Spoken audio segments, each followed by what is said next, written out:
Hi everyone, welcome to Mystic Queen PH. At ito ay isa na namang collective love reading for you. Energy check-in, you and your person. Tignan natin what's going on in your relationship, in your connection. This is also a timeless reading, so anytime na mapanood nyo to, as long as makaka-resonate kayo. This reading is for you. And if you want a private reading, meron tayong link sa description at sa pinned comment kung paano magpa-book for a private reading. So tignan natin yung stronger signs for this reading. We have Libra, Sun, Moon, Rising, Venus, Pisces, Sun, Moon, Rising, Venus, and Capricorn. Sun, Moon, Rising, Venus. So Libra, Pisces, Capricorn. Can be any sign as long as makaka-resonate kayo, okay? So let's see, recent past. What is the recent past energy? Recent past. The Death card, oh. May nag-end, may natapos. Pero parang someone here is hindi pa siya nakaka-move on dun sa ending na yon. Kumbaga, tinitingnan pa niya kung meron pang pag-asa. Tinitingnan niya yung kanyang mga options. This person is weighing their options. Six of Wands. I think meron dito na naka-move on na, tapos yung isa hindi pa siya nakaka-move on. Oo. Kasi yan, nagpo-focus na siya sa kanyang sarili, successful na siya, marami siyang mga achievements sa buhay. And then the other person is feeling stuck. Doon sa ending na yon. So this can be you or the person that you are dealing with. Mamaya titinan natin kung sino yan. Diba? Denial, not facing the truth. Hindi pa siya baga hindi pa nagsisink in sa kanya na tapos na. May natapos. Unity, naku, gusto makipagbalikan, gustong ayusin eh. Na baka may pag-asa pa, kaya nag-hold on pa tong taong to. Breakthrough. But I think the other person na kumawala dito sa relationship, na-realize niya kasi yung totoong power niya, no? Na-realize niya na there's more to life, no, than being in a relationship with this person. So yung isa feeling stuck siya talaga. Laging laging nakasubaybay yung isa sa nagaganap na pangyayari dun sa isa. I feel like the other person naka-move on na siya eh. Tapos, this person is doing yung kanyang ganap na sa buhay, yung mga pinufulfill na niya yung mga dreams niya, or basta masaya na siya. And the other person is still, checking on the other person. So, let's see the current situation. Tingnan natin, ano nang nangyari. Current situation. What is the current situation ng collective? The Three of Pentacles. This is reaching out, pakikipag-usap. I feel like may pinagtatanong-tanong, no? Meron ditong, pwedeng meron kayong mga common friends or katrabaho na tinatanong ng isa. Kumusta na si collective? You may be dealing with an earth sign, Taurus, Virgo, Capricorn, or a Leo. Knight of Pentacles energy, very slow yung energy na to. Yeah, I feel like hindi pa talaga siya. Feeling ko kasi the other person yung hindi makamove on, marami na siyang plano, no? Marami na siyang plano dun sa relationship. And then suddenly, naghiwalay. So, kumbaga, unexpected yon sa kanya. And itong person na to, parang nahihirapan, no? Parang hindi niya alam kung ano pa ba, meron pa ba siyang pag-asa. What is the Strength card? It seems na wala siyang lakas ng loob para umalis, para to walk away in this relationship. Kumbaga, ayan o, parang meron pa siyang i-offer na parang teka lang. I have something to offer pa in this relationship. Please stay. Parang yung kanta ni ano. Please, please, please. Please, please daw. What is the Knight of Pentacles? Oh, tinan mo, past energy talaga. I feel like the other person, pakiramdam niya ikaw yung soulmate niya, no? So, kung ikaw man yung umalis sa relationship at siya yung feeling stuck, I feel like this person is still wanting to be with you. Lagi kang naiisip. So, mamaya magkakaalaman kung ikaw yan or reversal yung roles, yung energy.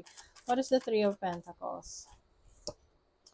The Page of Cups in reverse.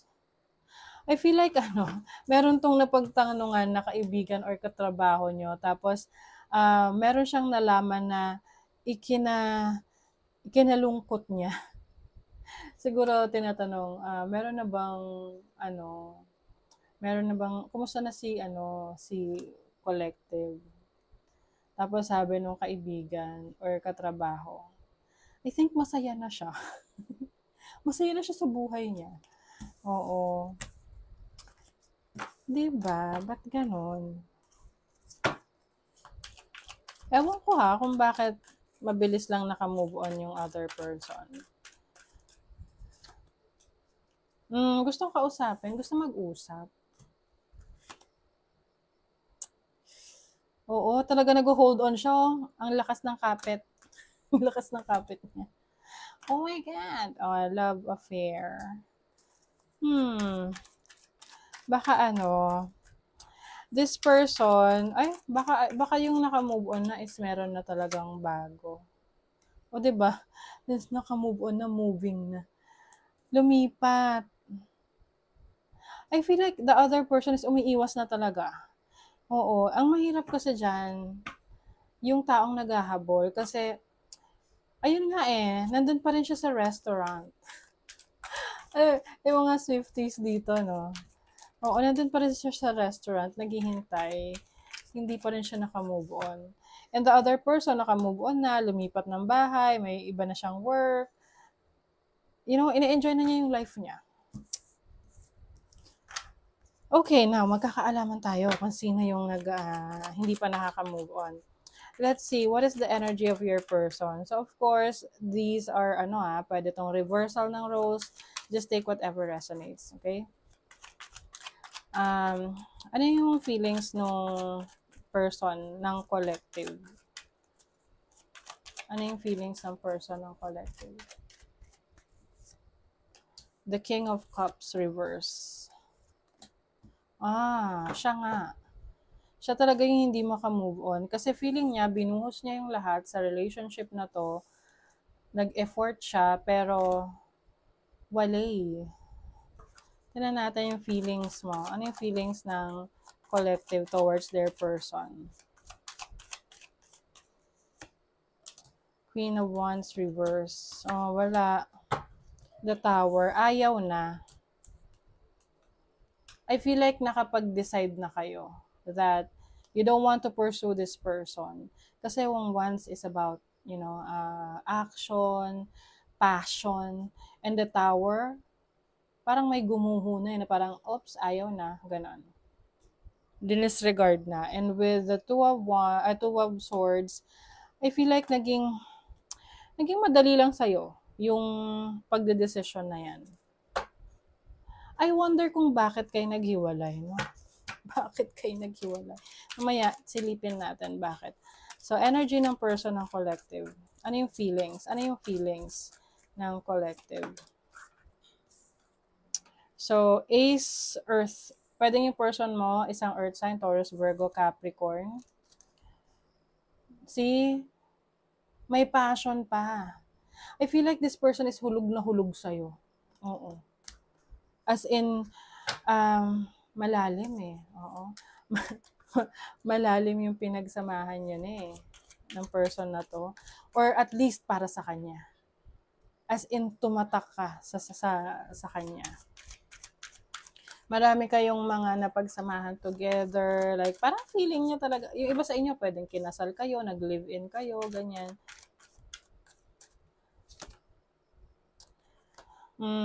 Lagi kanyang napapanaginipan. Alien. So, possible that this person is foreigner or magkaiba kayo ng culture or parang marami kayong pagkakaiba pero nung nasa relationship kayo, marami rin kayong mga na-enjoy together. Lagi kang iniisip ng person na to. Lagi kanyang naiisip. Gusto makipag-usap, makipag-communicate. How about the collective? Ano yung feelings ng collective for their person? Transformation. Nagbago na. Feeling ko pareho nyo napapanaginipan yung isa't isa.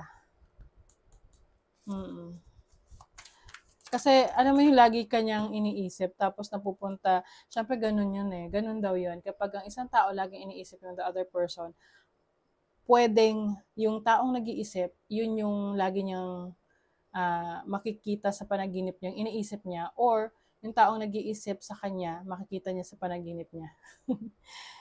Oh my God, completion, cycles, change. Wala, kayo yung naka-move on na, for sure. Siguro, ewan ko mag-speculate lang ako rito, but mamaya alamin natin ba't kayo naghiwalay, no? Kasi parang gusto mo na ng bago. Ayaw mo na, tama na, palitan na, gano'n. Yes. Okay. Okay. May kalokohan, may deception, may temptation. So, dalawa lang yan. It's either kaya umiwas ka na, umalis ka sa relationship is because merong panlolokong naganap, pwedeng merong new person na sa'yo, or it's either yung person mo naman ang merong feeling mo, meron siyang nagawang mali sa'yo, like niloko ka or something. So, let's see. Bakit ba kayo naghiwalay? Anong dahilan? Bakit may separation? Anong reason ng separation na to? Oh my goodness. Ace of Cups, the Fool. Kasi may bago. Hierophant. Yung iba rito, kinasal na. May bago. Oo.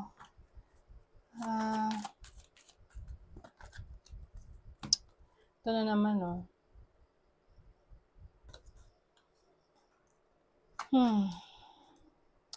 Okay. Parang meron ditong nagbago yung isip. Nagbago yung feelings for the other person, or meron ng bago, kaya naghiwalay. Pwedeng yung deception na yon is it's either you or siya may panloloko, may naging karelasyon na natuklasan ng isa, or the other person is meron na siyang pinupurso na iba, kaya umalis. Tingnan natin Sino ba yung umalis? Sino yung may deception dito? Okay. Okay, one reason rin. Kaya, pwedeng itong person ninyo, meron siyang bisyo. Yung bisyo na yun, di nyo gusto. Pwedeng mahilig uminom, mabarikada. Tapos, pinagtiisan mo lang. Tinan mo. Pinagtiisan mo lang. Tapos, hindi mo na kinaya, umalis ka na. Nung umalis ka na, saka na siya naghabol.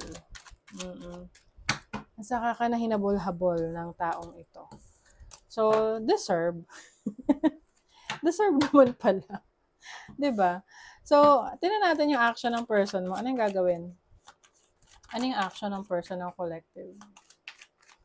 What is the action? Yun ulit. Okay, ulit. What is the action? Ano yung action ng person? Oh. Nako ha, mukhang sasabihin niya na nagbago na siya. The King of Wands, this person may still pursue you. Medyo creepy lang kasi I'm sensing like a dark energy from this person na pwedeng unhealthy na yung kanyang situation ngayon na hindi siya makamove on. Pwede kasing magresulta to sa violence in the future. Alam mo yun, yung tipong manggulo na. Oo. Maraming tumatakbo sa isip niya ngayon na parang feeling niya it's unfair, feeling niya hindi niya dinideserve. This person is totally devastated. Alam niyo, medyo mag-ingat kayo rito kasi may possibility na may deception kasi. Pwedeng yung intentions niya sa'yo ay hindi totoo. Like, for example, baka gusto lang niya na gumante.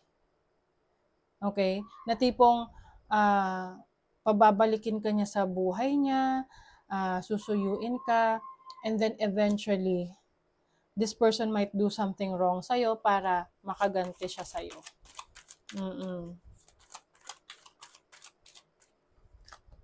Diba? 5 of Swords. Nako, iwasan mo na tong taong to. For sure. Page of Pentacles.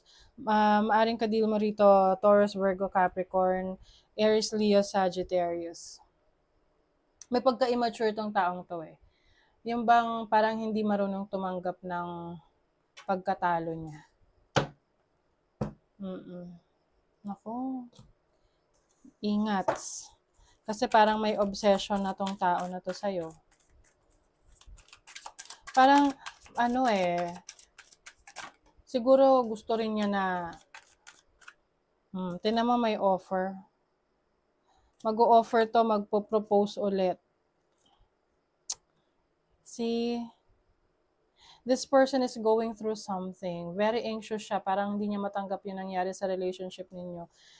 And, ito yung kailangan mong gawin, iwasan. Oo, kailangan mong iwasan tong taong ito. Pag inisip mo, no, ay, wow, hindi siya nakaka-move on. Parang kikiligin ka eh, no? Kaya lang, I feel like this is something na hindi na siya nakakakilig kasi medyo nakakatakot siya. Oo. Maaring itong person na to, nagpa-plot siya ng paraan para makaganti sa'yo, no? To get even. Oo. Lalo na kung yung iba sa inyo, kayo yung nagkaroon ng third party situation. Na parang pinagpalit niyo siya sa iba. Okay? But for some of you, kung hindi naman kayo yung nagkaroon ng third party situation, pwedeng ang dahilan dito is because of the attitude of this person. Pwedeng alcoholic, maraming bisyo. Oo, tamad. Or irresponsible. Okay? Kaya umalis kayo sa ganong situation. So, be careful. Okay? Iwasan na. Wag nang maging marupok, wag nang magpaloko. Okay? So, yeah. Kayo naman ang makakaalam yan, mararamdaman nyo yan if this person has, matinong sa'yo, intentions. Pero kung medyo creepy na parang, lagi ka nang ini-stalk or pinagtatanong ka na sa lahat, parang, 'di ba, hindi talaga makamove on. It's kind of scary. Okay? Iwasan mo lalo na yung makikipag-meet up sa'yo, final meet up kunyari, makikipag-ayos, para lang, alam mo yon, nako, ewan ko kung napanood niyo yung ibang mga news about that na mag-ex tapos humingi pa ng isang chance, makipag-usap lang, mag-uusap lang, pero oops, something happened, like, nakakatakot. So, be careful. Okay? So, that is your reading collective. So, kung meron kayong ibang situation na gusto nyo i-read, comment nyo lang dyan. Okay? So, thank you so much and bye!